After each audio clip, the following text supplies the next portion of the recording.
Subscribe and share my channel Sudarsana.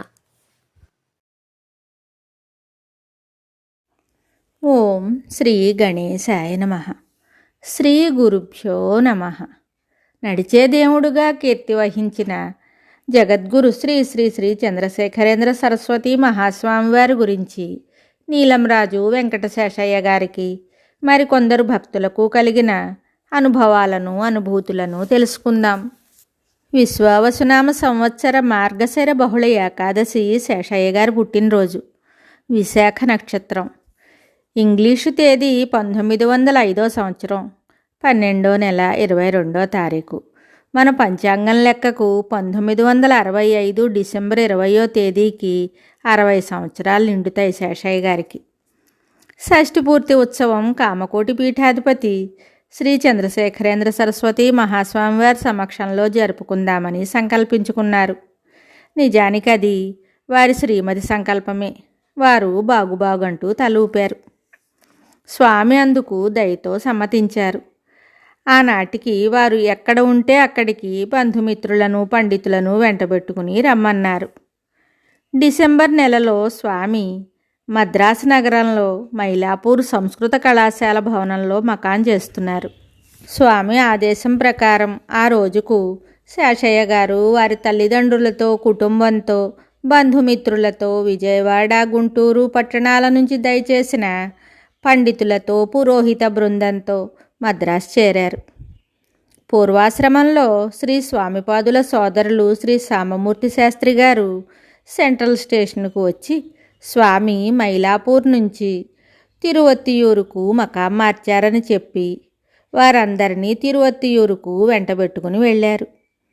తిరువత్తియూరు పుణ్యక్షేత్రం. సంగీత త్రిమూర్తులలో ఒకరైన త్యాగరాజు సందర్శించిన ఊరు. కామకోటి పరంపరలోని పూర్వపీఠాధిపతులలో ఒకరు సిద్ధి పొందిన స్థలమది.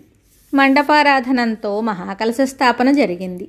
అధిదేవత ప్రత్యధి దేవతలతో మృత్యుంజయుణ్ణి ఆవాహన చేశారు. సప్త చిరంజీవులను నవగ్రహాలను సంవత్సర నక్షత్ర దేవతలను దిక్పాలాదులను ఆవాహనం చేసి యథావిధిగా పూజలు జరిపారు. పరమనైష్టికులు ఆహితాగ్నులు అయిన శ్రీ కప్పగంతుల లక్ష్మీపతి జైనులు గారు బ్రహ్మగా వ్యవహరించారు. పౌండరీకాది మహాక్రతువులు ఆచరించిన శ్రీ రెంటచింతల పౌండరీకయాజులు గారు, శ్రీ కపిలవాయి యజ్ఞేశ్వర శర్మ గారు, వారి సోదరులు రామశాస్త్రి గారు షష్ఠిపూర్తి ఉత్సవంలో పాల్గొన్నారు. మహాపండితులు చతుర్వేద మంత్రాలు పఠిస్తూ ఉండగా మహదాశీర్వాదం ఆరంభమయ్యింది. యాగశాల వేదఘోషతో ప్రతిధ్వనించింది. పెద్దలు స్వస్తివాచకం చెప్పబోతున్నారు. సరిగ్గా సమయానికి జగద్గురువు శిష్య సమేతంగా సభామంటపానికి విజయం చేశారు. మేళతాళాలతో ఎదురేగి మహాస్వామివారిని మందిరంలో ప్రవేశపెట్టారు. శ్రీచరణుల శుభాగమనంతో సభాభవనం కళకళలాడింది. ఆ వైభవం వర్ణనాతీతం.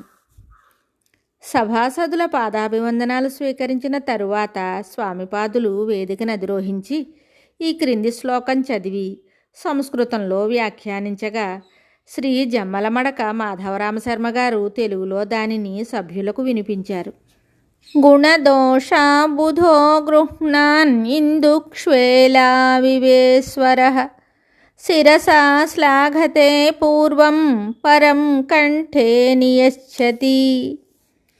ఈశ్వరుడు పాల సముద్రంలో పుట్టిన కాలకుట విషాన్ని చంద్రుణ్ణి స్వీకరించి చంద్రుని శిరస్సున ధరించి విషాన్ని పైకి రానీయకుండా కంఠంలోనే ఇముడ్చుకున్నట్టు పండితుడు పరుల గుణాలను శ్లాఘిస్తూ దోషాలను దాచుతాడు.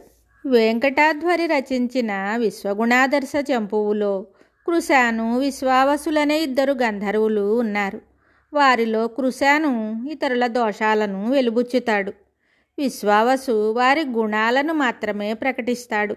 అదేవిధంగా విశ్వావసునామ సంవత్సరంలో జన్మించిన ఈ నీలంరాజు వెంకటశేషయ్య గుణగ్రహణ పారీణుడై గుణప్రకటన చేస్తూ చిరంజీవిగా వర్ధిల్లాలని నారాయణ స్మరణపూర్వకంగా ఆశీర్వదిస్తున్నాము అని మహాస్వామివారు ఆశీర్వదించారు. కవులు పండితులు పద్యగద్యోపాయనాలు అందజేశారు. మిత్రులు శుభాకాంక్షలను అందించారు. పండిత సత్కారం సభా కార్యక్రమం ముగిసింది. మరిన్ని విషయాలతో మళ్ళీ కలుద్దాం. జయ జయ శంకర, హర హర శంకర. శుభం. Subscribe and share my channel Sudarsana.